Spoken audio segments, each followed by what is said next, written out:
अस्सलाम वालेकुम गाइस। आजकल आपको पता है कि हमारी कंट्री जो है वो रिसेशन में जा रही है और तकरीबन अगर देखा जाए तो पूरी दुनिया की जो इकनॉमी है वही डाउन है। मतलब आप यूरोप को देखो तो वहाँ एनर्जी क्राइसिस चल रहे हैं। अगर आप रशिया को देखो तो वो सेंक्शंस जो है वो उन पर लगी हुई है। आप पाकिस्तान को देखो तो हम बैंकरप्ट होने वाले हैं और ऑफिशियली नहीं हुए, लेकिन समहाउ सबको पता है कि हम बैंकरप्ट हो चुके हैं। तो इसकी रीज़न्स क्या हैं, मतलब ऐसा क्यों होता है, इनके पीछे क्या वजूहात होती हैं, वो जानना बड़ा ज़रूरी है। क्योंकि आज जो गवर्नमेंट है उसको भी ब्लेम करते हैं लोग। कुछ लोग मिलिट्री को ब्लेम करते हैं, कुछ लोग अमेरिका को ब्लेम करते हैं, कुछ आईएमएफ को ब्लेम करते हैं। बट जो मेन मुद्दा है वो ये है कि हमें बेसिकली इसकी रीज़न्स पता होने चाहिए। तो उसके लिए सबसे पहले आपको कुछ बेसिक टर्म्स की नॉलेज होनी चाहिए, जिस तरह के जीडीपी है, ग्रॉस डोमेस्टिक प्रोडक्ट। अब जीडीपी क्या होता है? जीडीपी ये होता है कि जिस तरह एक कंट्री है और उसके अंदर जितने भी प्रोडक्ट हैं उनकी जो सेल होती है बेसिकली, और उससे जो कंट्री अर्न करता है वो उसकी एक दिन की जीडीपी होती है। कि एक दिन में जितनी भी सेल होगी उस पूरी कंट्री में, उस पर जो भी अर्निंग होगी वो बेसिकली एक कंट्री की जीडीपी होती है। ग्रॉस डोमेस्टिक प्रोडक्ट इसकी फुल फॉर्म है। अब जीडीपी ये हो गई। रिसेशन है। रिसेशन ये होता है कि किसी भी चीज़ की डिमांड एंड सप्लाई में हाई या लेस होना।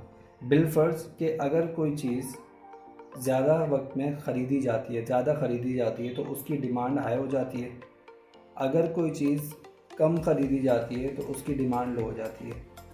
अब रिसेशन कैसे आता है? रिसेशन इस तरह आता है कि जब आपकी जीडीपी इंक्रीज़ होती है, मतलब आपका ग्रॉस डोमेस्टिक प्रोडक्ट जो है वो ज़्यादा चल रहा होता है, तो आपकी जीडीपी जो रिसेशन है वो आपका ऊपर रहता है, मतलब आपका जो ग्राफ है वो ऊपर रहता है। लेकिन जब आपकी जीडीपी नीचे जाती है, मतलब लोगों की जो बाइंग पावर है, जीडीपी कैसे ऊपर जाएगी? जब लोगों की बाइंग पावर अच्छी होगी। ठीक है। अगर लोगों की बाइंग पावर ही नहीं है तो वो खरीदेंगे ही नहीं चीज़ें, तो उससे आपको रिसेशन जो है वो कंट्री पे आना शुरू हो जाता है। और अगर 6 महीने तक जीडीपी डाउन जाती रहे, एवरेज से नीचे जाती रहे, तो वो रिसेशन होता है। और अगर 3 इयर्स तक हो तो उसको डिप्रेशन कहते हैं। और पाकिस्तान में सॉरी दुनिया में सिर्फ 1930 में डिप्रेशन आया, अदरवाइज़ अभी तक आया नहीं है। अब हुआ क्या? अच्छा, गवर्नमेंट टूल्स बेसिकली ये सब चीज़ें जो समझाने का मकसद है वो ये है कि इन सब चीज़ों को कंट्रोल किया जा सकता है गवर्नमेंट की प्लानिंग की वजह से।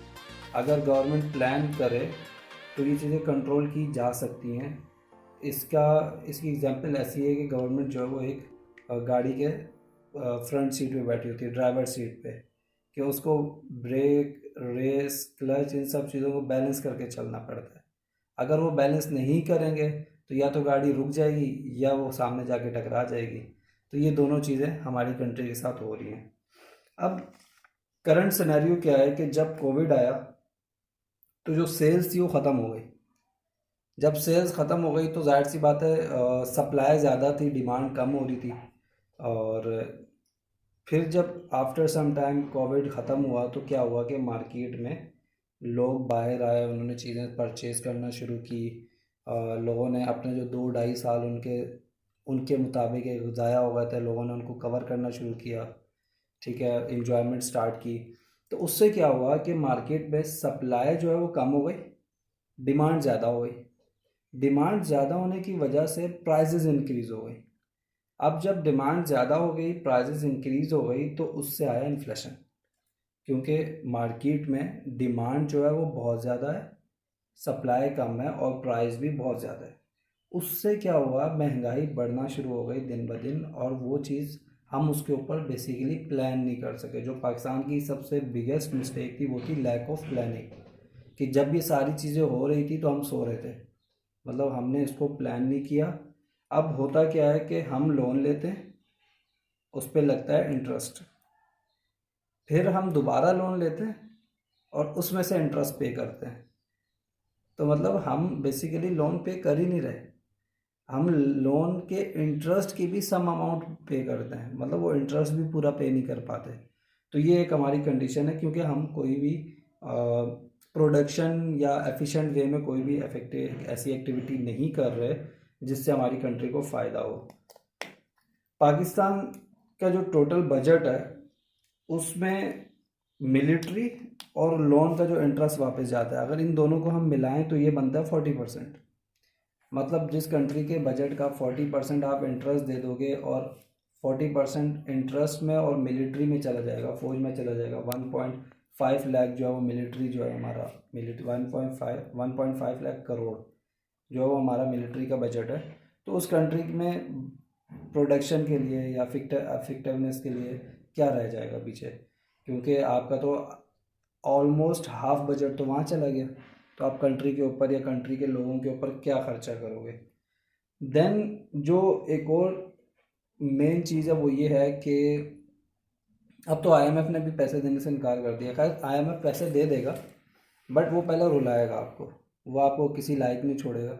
और फिर eight the end of the day पैसे तो चाहिए आपको, तो आप क्या करोगे, आईएमएफ के सारी जितनी भी टर्म्स एंड कंडीशन है उनको मानते जाओगे, उनकी उंगलियों पे नाचते जाओगे, और वो आपको वही पेमेंट जो है वो टर्म्स एंड कंडीशन में देता रहेगा। क्योंकि आईएमएफ की ये हिकमत अमली होती है कि वो कंट्रोल करता है मुल्क को। क्योंकि जब वो आपको पेमेंट दे रहे हैं तो ज़ाहिर सी बात है वो आपकी कंट्री के जितने भी वो भी मामलात है उसमें इंटरफेयर करेगा। अब पाकिस्तान इस यहाँ तक पहुँचा क्यों? आज पाकिस्तान की जो इन्फ्लेशन रेट है वो 35% है। तो समझ सोचने वाली बात यह है कि आखिर पाकिस्तान इस जगह पे आया क्यों, आखिर क्या वजह थी कि पाकिस्तान इतना डाउन हो चुका है।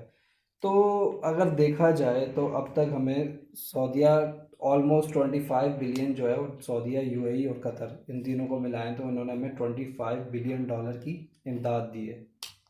चाइना ने हमें ऑलमोस्ट $30 बिलियन की इमदाद दी है। और अगर ईरान की बात की जाए तो 1999 में एक प्रोजेक्ट शुरू हुआ था गैस लाइन का, और वो भी ईरान की साइड से पूरा हो चुका है कि गैस लाइन उनके थ्रू दी जाएगी, और हमारी साइड वाली अभी तक गैस पाइपलाइन ही नहीं बनी।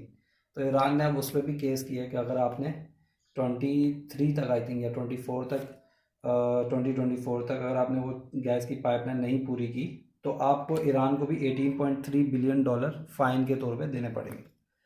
अब सोचने वाली बात है कि हम किसी चीज़ में भी पूरा नहीं उतरे, और हमारी प्लानिंग इतनी ख़राब थी कि हमने सऊदीया, यूएई, कतर से भी $25 बिलियन लेके खा गए, चाइना से भी $30 बिलियन लेके खा गए।